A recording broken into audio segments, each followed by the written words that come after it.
Bihar assistant professor में exam pattern की अगर हम बात करें तो वहां पे 1, 2 और 3 नंबर के हमारे क्वेश्चन वहां पे बनेंगे। स्टूडेंट्स को डाउट है कि जी 2 नंबर के जो क्वेश्चन है जहां पे जो है अभी ब्रोचर आया है उसमें ये मांग की गई है कि ये जो क्वेश्चन है फ्लो चार्ट वाले क्वेश्चन यहां पे होने चाहिए। 3 नंबर के क्वेश्चंस की अगर हम बात करें वो एनालिटिकल बेस होने चाहिए, उसमें रीजनिंग कहीं ना कहीं लगनी चाहिए। 2 नंबर में साथ साथ में किसी न किसी 2 चीजों के बीच में कंपैरिजन यानी कि तुलना होनी चाहिए। आज हम चर्चा करेंगे इन 2 नंबर 3 नंबर के क्वेश्चंस में, और 1 नंबर का जो क्वेश्चन आएगा वो मेमोरी बेस्ड क्वेश्चन यहां पे आपका आएगा। आप सभी जानते हैं कि भाई बिहार असिस्टेंट प्रोफेसर के लिए यूजीसी नेट आरडब्ल्यूए पूरी तरीके से प्रतिबद्ध है और आपको फाइनली असिस्टेंट प्रोफेसर बनाएंगे, यह हमारा उद्देश्य है फाइनली, है ना। तो चलिए पहले एक बार जान लेते हैं जी कि क्या किस पैटर्न पे क्वेश्चन यहां पे हमारा बनने वाला है जी।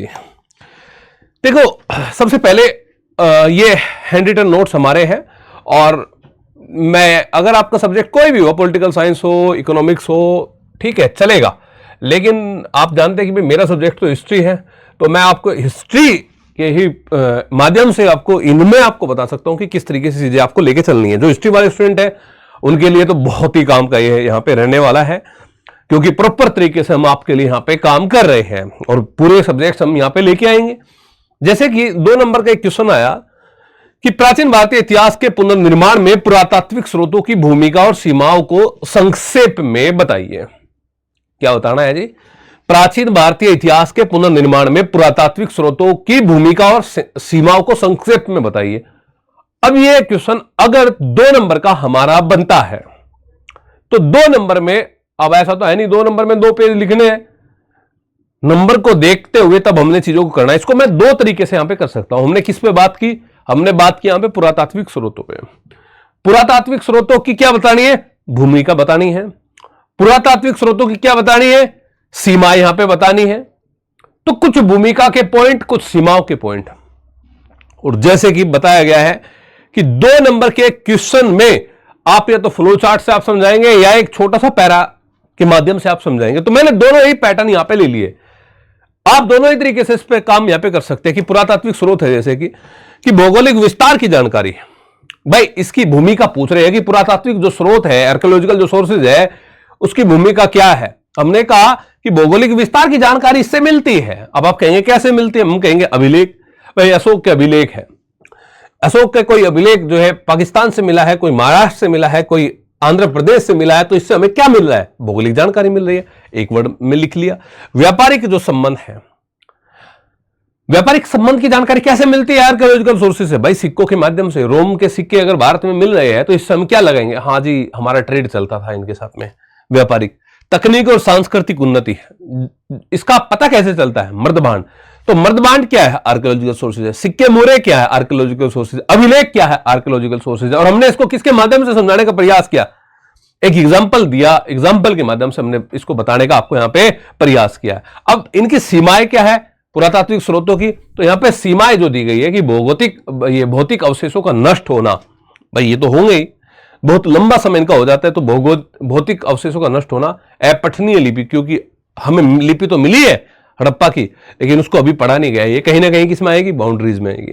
ये कहीं ना किस में आएगी? सीमाओं में आएगी। व्याख्याओं में मतांतर, व्याख्याओं में मतांतर, है ना, कि भाई देखो 4 लोग हैं, चारों एक ही सोर्स को देखते हुए अलग अलग बातें वहां पे बोल रहे हैं।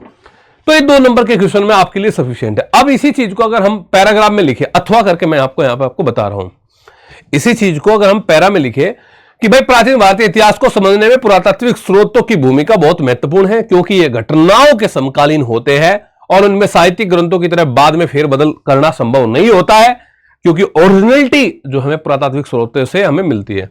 उदाहरण के लिए अशोक के अभिलेखों से मौर्यकालीन सीमाओं और धम्म की नीति की जानकारी मिलती है।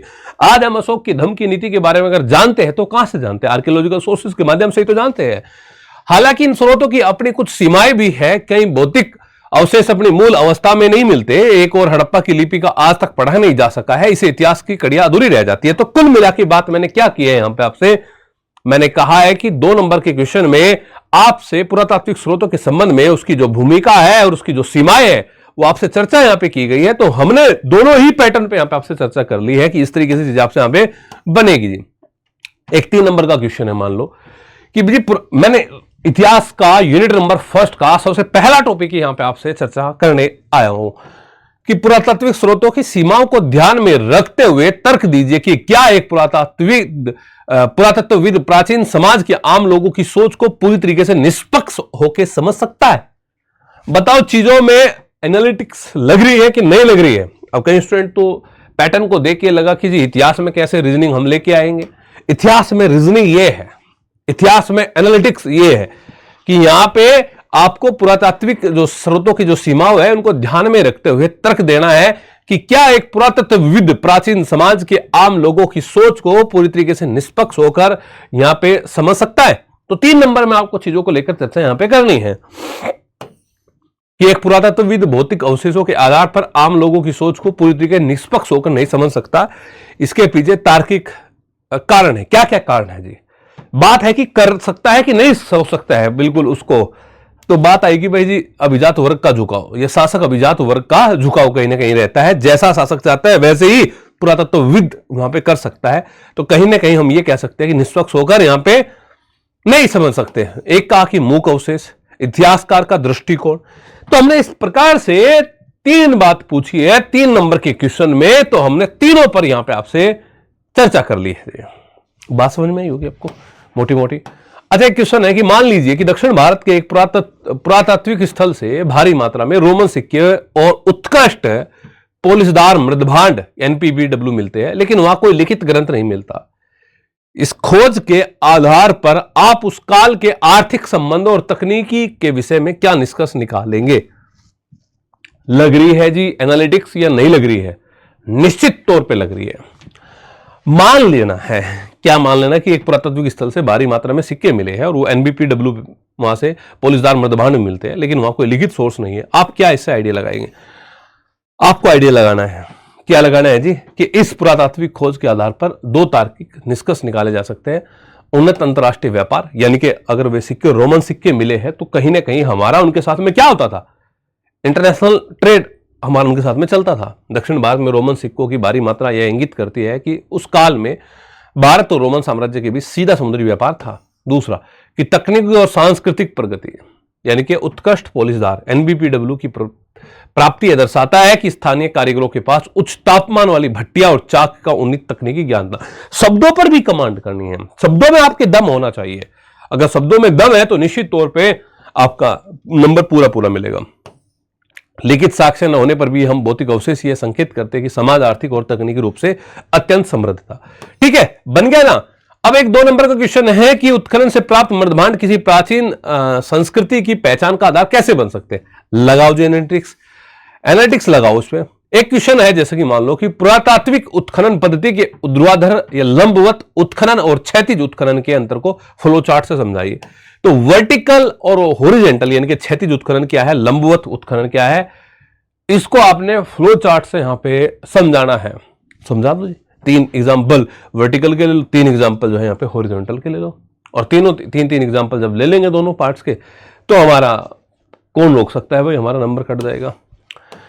एक क्वेश्चन मान लो कि कल्पना कीजिए कि आप बिहार के एक नए ऐतिहासिक स्थल पर उत्खनन के निर्देशक हैं जहां बजट सीमित है और आपको इस स्थल का केवल कालक्रम ज्ञात करना है।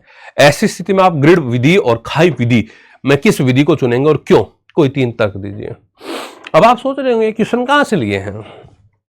ये क्वेश्चन के लिए कोई बुक आती है क्या? बुक नहीं आती है, ये आपके लिए मेहनत कर रहे हैं भाई। देखो 8 नंबर में 200-250 वर्ड में क्वेश्चन आएंगे, वो तो हम करा ही रहे हैं। आपको पहले भी आपको पता है कि हम प्रॉपर तरीके से हरियाणा में बहुत सारे प्रोफेसर आपके बने हैं, लेकिन बिहार का अगर पैटर्न हम नहीं समझेंगे, बिहार के पैटर्न पे हम काम नहीं करेंगे कि 2 नंबर में क्या आएगा, 3 नंबर में क्या आएगा, तो कोई क्यों किसी से भी जुड़ेगा? फिर तो लगता है उसको अपने आप से कर लेगा।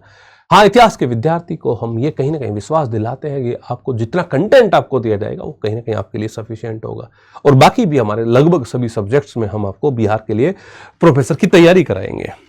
तो इस तरीके से ये पैटर्न है हमारा, जिस पैटर्न पे आपको यहां पे काम आपको यहां पे करना है जी। बात समझ में आई होगी आप लोगों को? अच्छा, कई स्टूडेंट डिमांड करते हैं कि जी बैच लेके आइए बिहार असिस्टेंट प्रोफेसर के लिए। मैं कहता हूं कि जरूर लेके आएंगे 100%, लेकिन उसके लिए थोड़ा सा बस 10-15 दिन का समय और हमें दीजिए। हम जरूर लेके आएंगे। आप तब तक अगर आपकी कोई भी क्वेरी, कोई भी डाउट आपका है, इतिहास और अन्य विद्यार्थी अपना सब्जेक्ट जरूर मेंशन करना, तो आप हमारा जो कॉन्टेक्ट नंबर है आप उस पर संपर्क यहां पे कर सकते हैं।